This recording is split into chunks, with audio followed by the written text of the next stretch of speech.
Well, hey there, and welcome to episode number 8 of Metal Raps. My name is Mitch Joel, and I'm really excited to be back here this week with Talking Metal's Mark Strigl. Mark, how are you? Good, Mitch. How are you? I'm great, thanks. And as well as with One on One with Mitch Lafon, the one and only Mitch Lafon. Good day, everybody. It's glad to be back. Always a pleasure. So, as usual, we kick the show off talking a little bit about who we've spoken to, what's been going on. Mark, Mitch, what you got? Let's start. Mark, anything? What's coming up on Talking Metal? Yeah, actually, Mitch Lafon hooked me up with an interview with Jason Becker, who I know he spoke with a month or two ago. And it was just a real pleasure to speak with the guy. And we got heavily and deep into a discussion about his time with David Lee Roth and some real interesting stuff about songs that he was playing with Roth, songs that he wrote with Roth that didn't end up on the record, and just great to talk with him. And hopefully, I'm hopeful that I uncovered a little more info that was unknown about his time with David Lee Roth. So stay tuned to Talking Metal for that interview. This would be the greatest thing ever, Mark, if you scoop Mitch Lafon on Jason Becker info that he set up for you. I think there's some sort of vortex in the world that kills us all when that happens. No. I mean, Mitch's interview was great, and he got so into the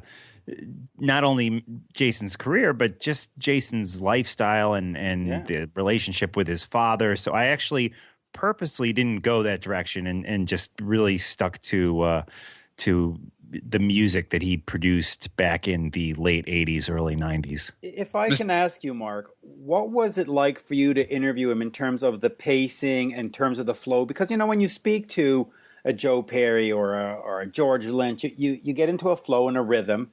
But with Jason, because of the way it's set up, you have to sort of stop. Was that difficult for you, challenging, annoying? Yeah, I think it was a little challenging. And I also the whole time was kind of thinking, well, this is going to be challenging to the listener.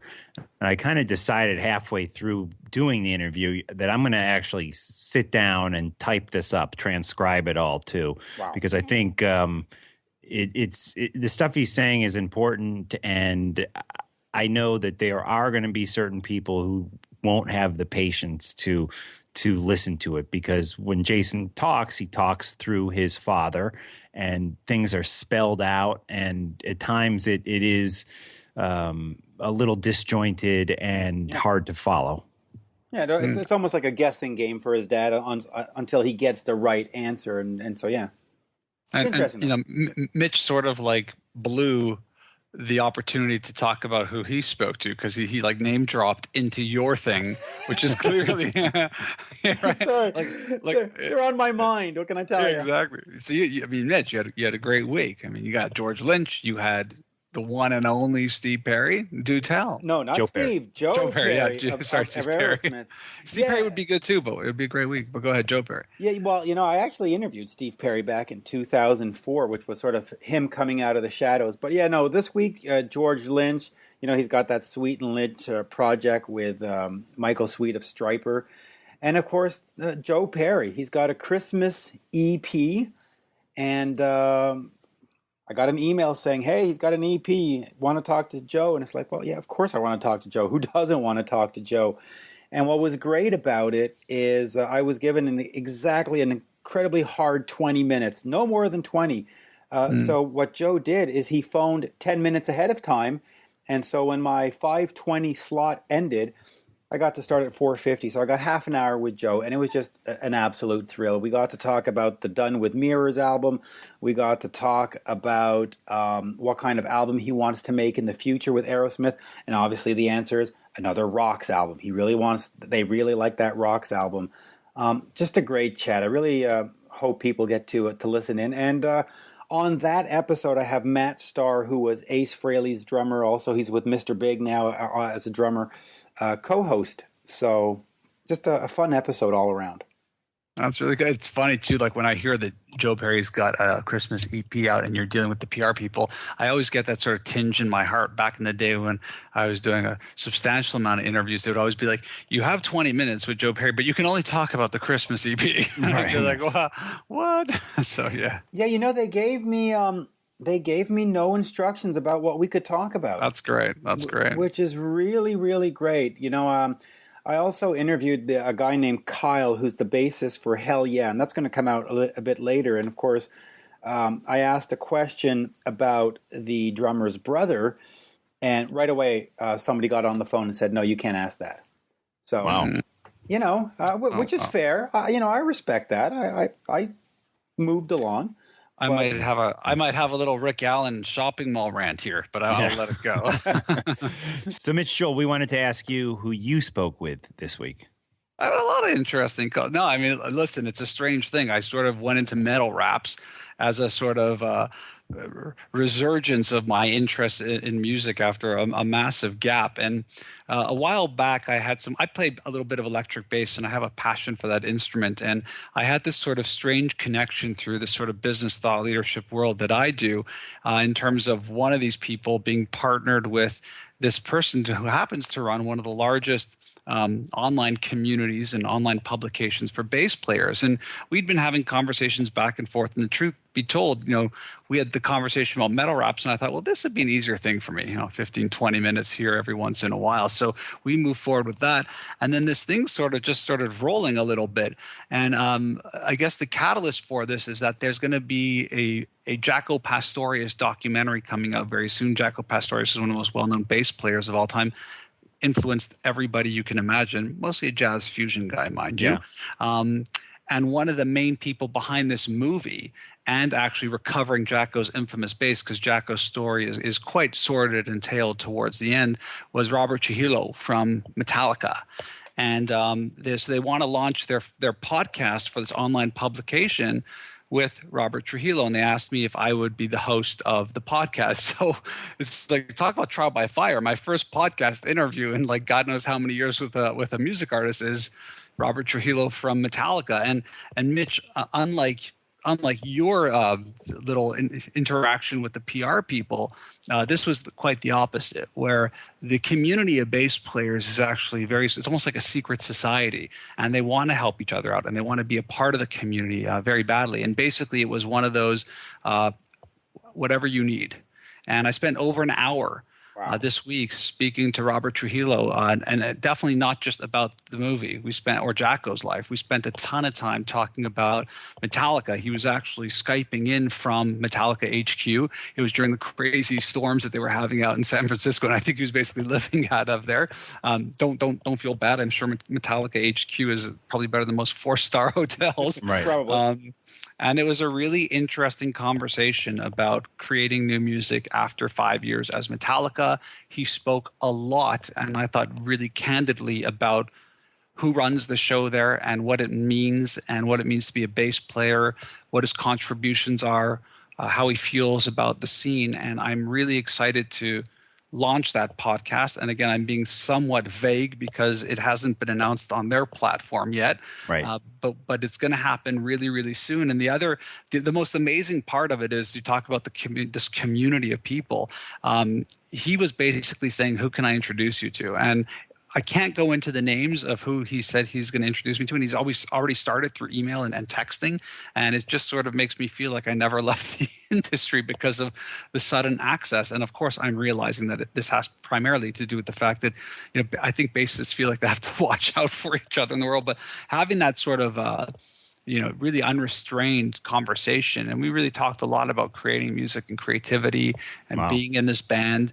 I'll tell you one little piece of interesting thing, because it's tied into the top. We wanted to talk a little bit about sort of what was the best stuff of 2014.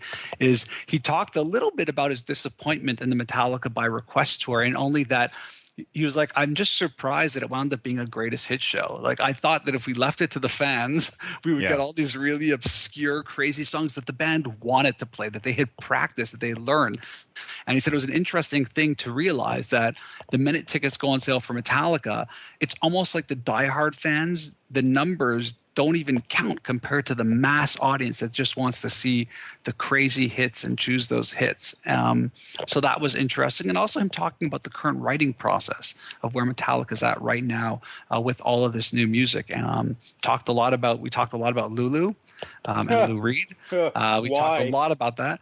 Well, I'll tell you why. It's an interesting question. I think why is because is he embarrassed? When Lou Reed is alive, right, the story is very different than when Lou Reed is dead. True. And so, artist. Yeah, and so listen. Was he embarrassed? They were not embarrassed at all. And I think they were not embarrassed at all for all the right reasons. They are very, very creative as a unit, whether it's making movies in IMAX 3D, whether it's, you could go down the list of things that they have done. They are willing to lose a lot of money and time in the creative process of seeing what happens. And while it may not have been everyone's taste, they enjoyed the creative process of them not being the leader, of letting him be the leader. Right. And it was a really deep conversation, and I thought, I'm just getting the old sort of rust off the engine, as it were. And after it was nice to sort of hear his notes and forwarding it to other people, saying, "I just had a great conversation." So it was interesting. And literally, guys, when I can say who it is and when it'll be published, and will be soon, we'll leave a link for everybody to check it out. But an hour with Trujillo, and it was no holds barred. It was great. Wow. That's awesome. I cannot wait to hear that. And I will go on record saying that I actually like Lulu. I'm a big fan of that album. Yeah. There's a lot of that. And there's a lot of people now who are really talking about some of the songs really resonating after several listens. Look, we live in a very fast-paced world, guys, right? And so we hear something once and it's like, it's terrible. We don't let stuff sink in. And I think sometimes after you let it sink in, you can appreciate certain areas and components of it. And some people are going to have the Mitch Lafon reaction, which is, dear Lord, what happened? Yeah. Let's shift gears a little bit. Let's talk about 2014, the year that was.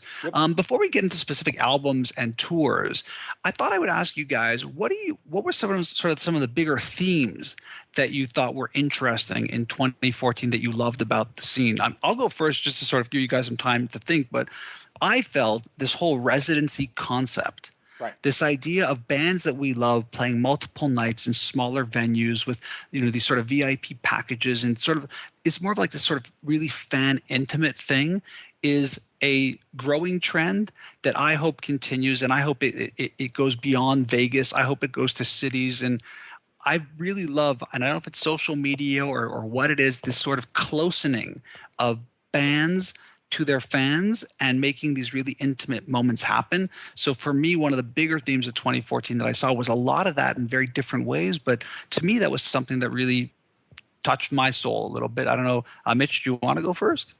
Yeah, I enjoy that, but you're right in the sense that if it just stays to Vegas, it's going to be this in my backyard and nobody else is going to see it. We're all going to have to travel. The other thing that's sort of similar are these cruises. And I get sort of a different reaction. I get a feeling that people are being excluded. If you don't have $2,000, $3,000, $4,000 to spend on a trip, you're not part of the party. And so, I hope they can tour. The problem is a lot of the bands I like from the 80s, they can't fill a club with 60 people for a night, much less a residency in any. But that's city. Why, Mitch, you save up your money for all those shows you would have gone to, and you do the one cruise. You're getting a vacation and all that together. You see, huh? Did I sell you on it? No? Okay. Well, that and the fact I don't like boats. No, but, I think, just for Mitch, they're going to tour. but I think if you're going to do a residency, you have to do something unique. You have to do something completely different. And you look at a band like Kiss, because we always talk about Kiss. I thought their residency where they played 9, 10, 11 nights and did the same set list was a failure. Because you shouldn't do that. You should really. They could have done like one night is Dynasty, one night is Hotter Than Hell. Yeah, but if you went to the show, which I saw 2 of those shows, I walked away thinking, they probably couldn't have done that because the pyro, there was more pyro than I've ever seen at any Kiss show, and it was in sync and timed out to every single song. And I mean, just like a Broadway show, like you can't really mix things up every night. See, I've because heard of that the staging. I think that's maybe one of the reasons things were so locked in at that show. Yeah, Mark, let's we're not doing a whole conversation on residencies. Mark, let's go. Let's hop to your theme of 2014. So I want to make time so we can hear some albums too. Mark. Yeah. Well, I thought one interesting theme that a friend of mine just wrote an article about for the Wall Street Journal is that vinyl has gone up 49% in sales since 2013, 1 year ago.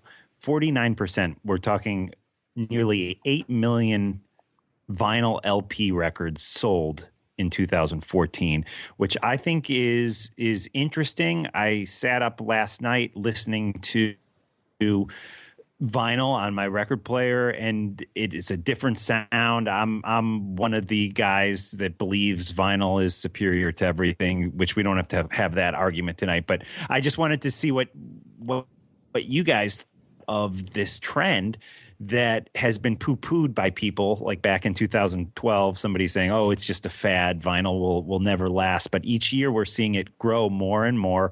And again, up 49% since 2013 this year. Vinyl is the music fan's yoga, right? That's what this is. It's your ability to, because it's not portable. You got to carve out time, set up the room, have a moment, maybe a glass of wine now because we're older and have some money. It's one of those things. So I actually think it's that where we are looking as in a very fast-paced, pinging, friending, liking world, that sort of moment where we can go back a little bit in time and have the gatefold and have some art and just really relax, sitting focused on music. So I think it's a bigger trend than just vinyl. I think it ties into this sort of like yoga trend. I really do think it's an important thing. But for me, I mean, just my lifestyle, good on you, Mark, because we both have kids at similar ages. I'm like, just put it on my, if I can't even stream it from RDO or Spotify, I'm like, forget about it. But I don't disagree that the warmth you get from that needle is absolutely amazing. Mitch, what do you think? Well, the two Mitches are going to agree on this one. It sounds better. It's warmer. It's great because it means that people are engaged with music and they want music and they're, buying music. That's all wonderful. I need to get places and I need to have music in my pocket. Period. I just don't have time to carve out. Right. I just don't have time for that. I need convenience. I need it in my car. I need it on my headphones. I need it at work. I just can't do the whole vinyl thing, and if I do have an hour to listen to an album, I don't want to have to get up after half an hour and turn it over. I just want to keep going. So, but anything that encourages the purchase of music, the promulgation of the scene, great, go for it. So, it's great. It's not for me, but it's great. All right, guys, so let's talk about some of the albums that influence us the most in 2014. Now, I'm going to caution Mitch. I'm sure you've got a list that's longer than my arm, so keep it tight and reasonable. Well, actually, I plan on putting my list up on my Facebook and all that wonderful stuff. I've got 14 for 14, but I'm going to stick to like 3 or 4. I was going to say give us 2. Okay. Let's do 2. Give us the top 2, buddy. The 2 that I really enjoyed this year were Gothard, the album Bang, and then I also quite enjoyed Electric Boys' Starflight United. Okay. Mark, I don't know about you. Those were 2 I did not expect to see coming at all. I've got no comment on because I've heard neither. I enjoyed both. I will mention California Breed, which I thought was just incredible, as probably my number 1 record of 2014. Bruce Bouillet's The Order of Control, which I mentioned last week. I will also quickly mention Red Dragon Cartel, the self-titled record, which some people didn't like. I loved it. I think every song is just incredible, and it's so great to have Jakey Lee back in the public eye. All right, my picks. I got a list here. I'm gonna go with. I loved the new Mr. Big album. I thought it was a great album. The stories we could tell. Great album. Now I'm not sure if it was this year or not. So you guys might have to jump on me and I'll have to choose another one. But was the Ronnie James Dio tribute "This Is Your Life" this year? Yes, it was. I believe it was. I think it was in April. I'm good. Listen, I'm one of those guys that when Dio came out, I definitely loved, but I loved the other stuff more. Like I wasn't into the whole Dungeons and Dragons, leathery sort of there's a fire in your heart type of stuff. As I got more sophisticated and my palate maybe got a lot better for metal, clearly I started understanding the godliness that is Ronnie James Dio, and to hear all of those guys come together for this guy, I thought it was a stellar album. I'll give a little star asterisk bump to Winger. I've always been a Winger fan, and people bashed me back in the day for it, so bash me again for it now. But I thought Better Days Coming was just a great rock album. So those would be my three. Let's talk some losers. I want to know what really disappointed this year. Let's go back to Mark. Mark, who disappointed you this year? Off the top of my head, three big disappointments for me were the new 6 a.m. record. I thought it was going to be, their greatest thing yet. Nikki Sixx, an awesome songwriter. DJ Ashba, awesome songwriter. I just didn't like it. I didn't think the songs were that great, and it felt like boring, watered down corporate FM wannabe rock.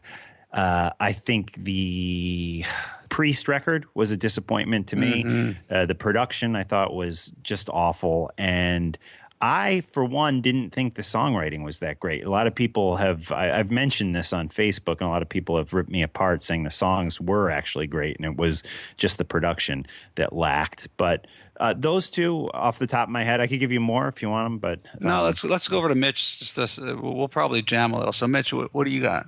Well, I went back into the catalogs for this one. The McCartney of the songs of Paul McCartney, sung by all the world's greatest artists, as it says on the album cover. I just thought it was boring. I just really thought it was boring. You have the guys from Def Leppard, from Kiss, from Alice Cooper, Billy Joel, and it just didn't move me. Even Sammy Hagar doing Birthday, which you thought would be this great party version of it, was just boring. So major disappointment there. And then, I could pick some new albums, but the Kiss Love Gun Deluxe, wow, what a wasted opportunity. It's just, you've got a 7-minute interview that was from Show'em FM in Montreal, and they labeled it wrong as WGN. You've got, Gene Simmons solo outtakes rather than... Just the whole thing was dull. It was uninspired. So those are the two that I really aimed at. There's a few others, but I'm friends with a lot of the people in those bands. You don't want to throw them under the bus. I don't want to throw them under the bus. I'll tell you off the record. I'll tell you who I was just, and listen, I don't even know if they had albums out this year, to be honest. This whole Queensryche thing, to me, just a massive disappointment. Whatever albums came out, I tried to listen. Just the whole thing. I felt that it really sort of came a bit to a head this year, and this is a band that I love. Operation Mindcrime is one of the greatest albums of all time. I loved Empire. I loved Rage Forward. I mean, I just feel like, wow, there's such a missed opportunity now to be able to just deliver those songs in a positive way, and just there's something going on there where I'm like, yes, I just feel that independent, Jeff on his own, the other guys with the guy from Fate's Warning, and I don't believe either camp can deliver a true you're right follow up to what we had from that glorious band. So that would be mine for sure. Any other things from this year that sort of you guys really liked or loved that want to bring up? Mark, was there any other sort of things that happened this year that you thought was really interesting? Well, the Ace Frehley record, which my friend John, who I do Talking Metal with, was involved with the record, and he got to co-write a song on the record. And that was kind of personally a big moment for me, just because I've been making music with John and doing podcasts with him forever. And it was just awesome to see him have a co-write on this record. So that was, and I thought the record was great. Space Invader by Ace, really. Return to form.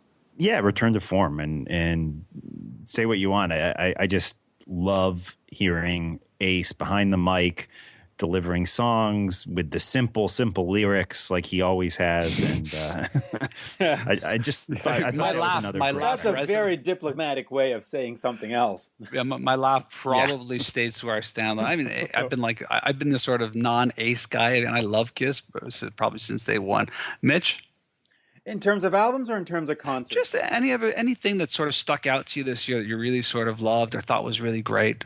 Well, two things. The Bryan Adams Reckless 30th Anniversary Deluxe Edition. 4 discs. There's a Blu-ray version.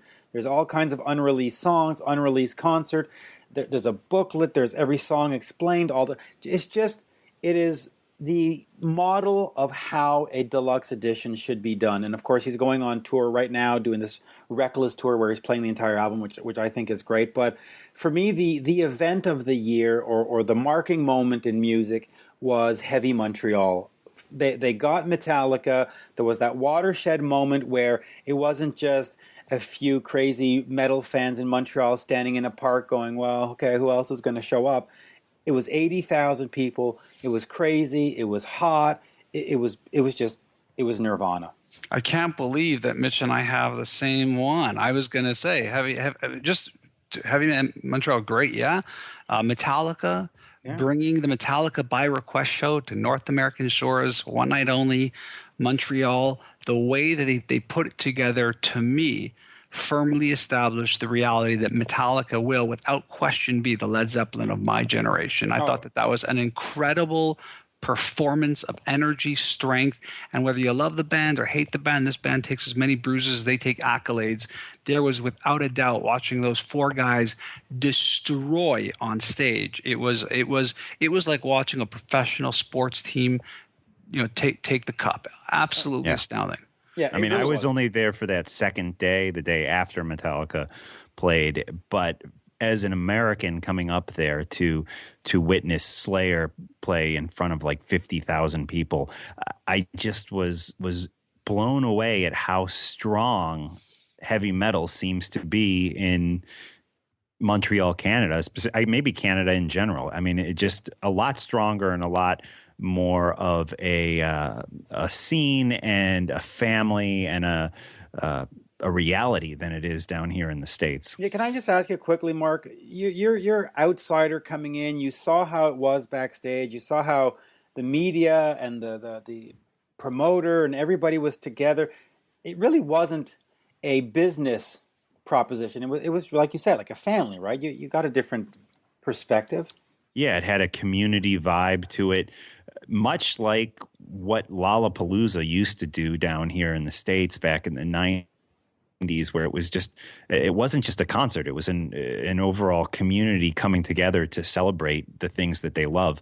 And that was what Heavy Montreal was to me. But unlike Lollapalooza, it was heavy metal. It was hard rock and heavy metal. Now, not to counter what Mitch said earlier, but I would say that a lot of people say that that's exactly why these cruises are absolutely astounding. Price point forgiven. I hear you, Mitch, but that's what it is. It feels like it's a community. It feels like everyone's in it together. And I think in general, that's a great theme to end it on. This idea that we're seeing this more and more. In fact, I would even say that artists that typically wouldn't play together are now even playing together and doing things together, and really sort of creating this bond that I know for sure we wouldn't have seen back when I was a teenager enjoying the music as well. Guys, I think that was a great roundup of the stuff that touched us and didn't touch us in 2014. This has been Metal Raps number 8. We will be back really, really soon with Metal Raps number 9, and we'll speak to you soon.